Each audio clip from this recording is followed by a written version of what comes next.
En ce qui concerne le point, vous me posez la question de savoir quelle est l'offre touristique de l'Anse-Champagne. Pour que nous comprenions bien, vous parlez de ce auquel vous faisiez allusion tout à l'heure, c'est-à-dire devant un petit peu le golf et le parking et la plage, etc. C'est bien de ça qu'on parle.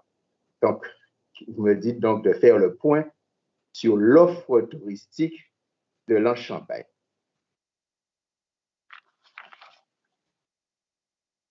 Alors,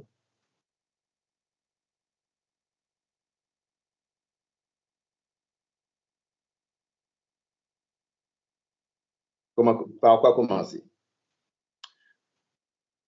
L'offre touristique de l'Anse-Champagne, M. Marie, vous me demandez ce que j'ai à offrir touristiquement.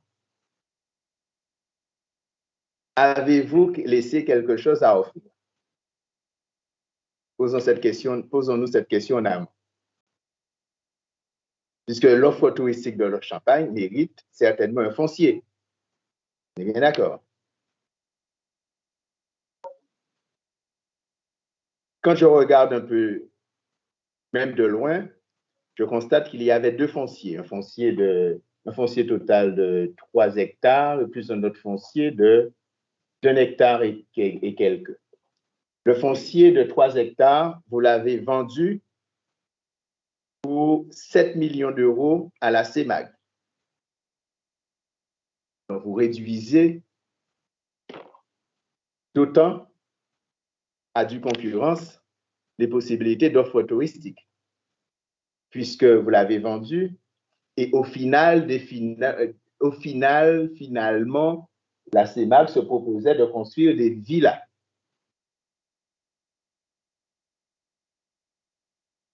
Les actes sont là.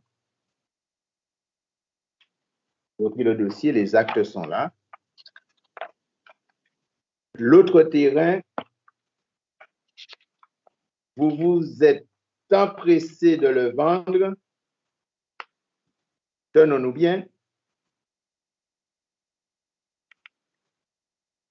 Le 23 juin 2020,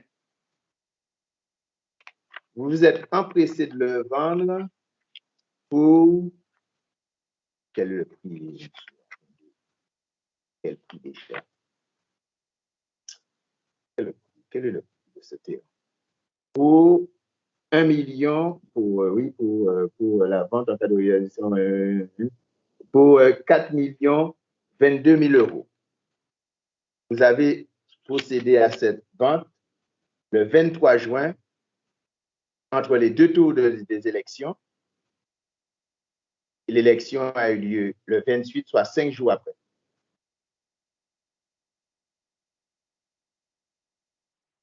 Ça veut dire que entre ces deux ventes, vous n'avez rien laissé à offrir en termes d'offres touristiques. Et vous me réclamez aujourd'hui de faire le point sur l'offre touristique de l'Anse-Champagne. J'ajoute que non seulement vous n'avez rien laissé à offrir, mais le golf pour lequel vous ne tarissez pas d'éloges. Vous ne tarissiez pas d'éloges tout à l'heure. Le golf. Vous avez vendu le parking qui permet justement aux pratiquants de pouvoir se garer leur voiture. Le parking fait partie de cette vente.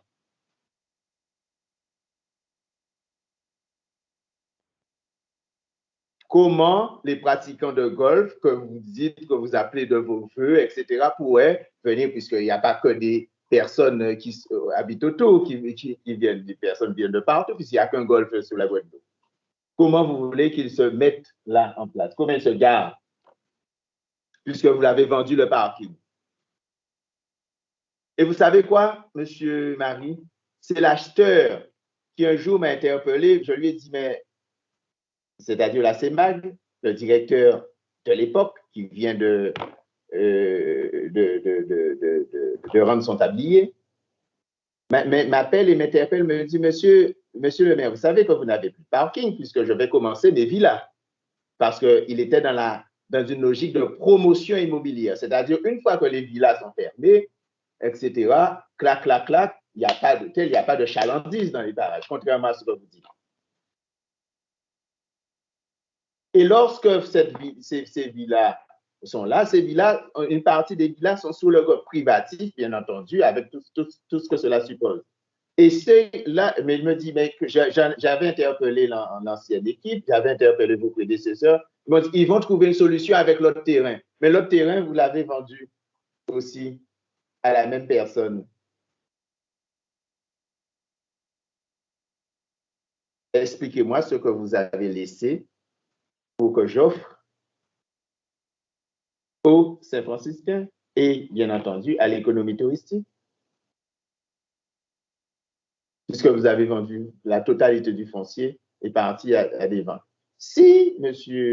Marie s'est vendu 7 millions, puis les 4 millions promis, et je vais être précis tout à l'heure puisque je ne veux pas qu'on dise que j'ai exagéré ou je dis n'importe quoi, que je dis n'importe quoi.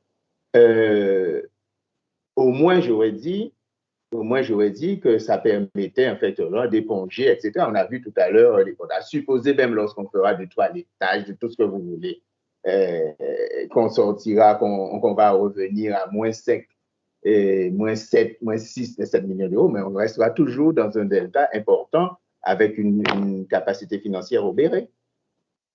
Même pas. Même pas. Donc, lorsque vous venez me poser une question sur l'offre touristique de la Champagne, je dis que, sincèrement, vous ne manquez pas d'air.